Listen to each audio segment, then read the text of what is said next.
राज्यातलंच नव्हे तर केंद्रातलंही राजकीय समीकरण बदलणार असल्याचा मोठा दावा एका माजी मंत्र्याने केलाय।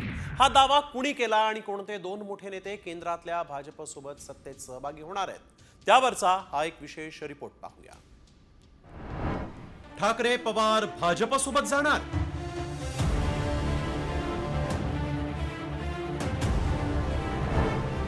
बच्चू कडूंच्या दाव्यानं मोठी खळबळ। शिंदे आणि अजितदादांचं काय होणार?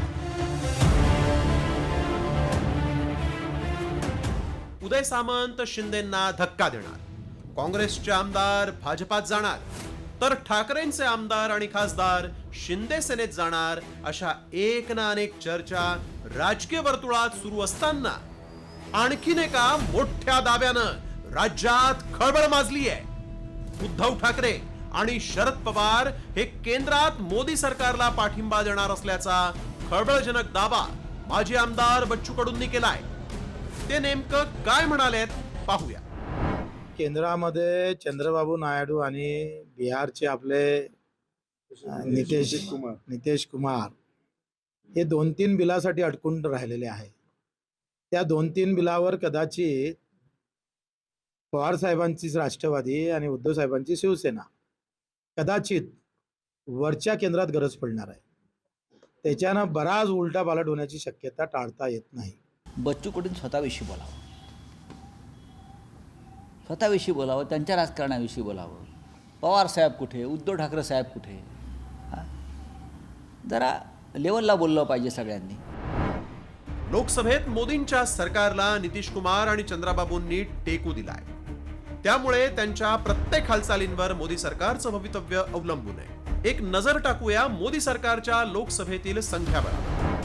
भाजप 240, टीडीपी चंद्राबाबू नायडू 16, जेडीयू नितीश कुमार 12, एनडीएतील इतर घटक पक्ष 24, एकूण 292 खासदार। बहुमताचा आकडा 273। टीडीपी आणि जेडीयूनं पाठिंबा काढल्यास मोदी सरकारकडे 264 खासदार राहणार आणि सरकार अल्पमतात येणार। त्यामुळेच प्लॅन बी म्हणून मोदी सरकार उद्धव ठाकरे आणि शरद पवारांना सोबत घेणार असल्याचा दावा कडूंनी केलाय। आता पाहूयात उद्धव ठाकरे आणि शरद पवारांकडे असणारं संख्याबळ नेमकं किती। शिवसेना उद्धव बाळासाहेब ठाकरे 9 खासदार, राष्ट्रवादी काँग्रेस शरदचंद्र पवार 8 खासदार, एकूण 17। जर मोदी सरकार अल्पमतात आलं तर त्यांना 9 खासदारांची गरज भासणार आहे आणि पवार ठाकरेंचे मिळून 17 खासदार असल्यामुळे हा आकडा थेट 281 वर जाणार।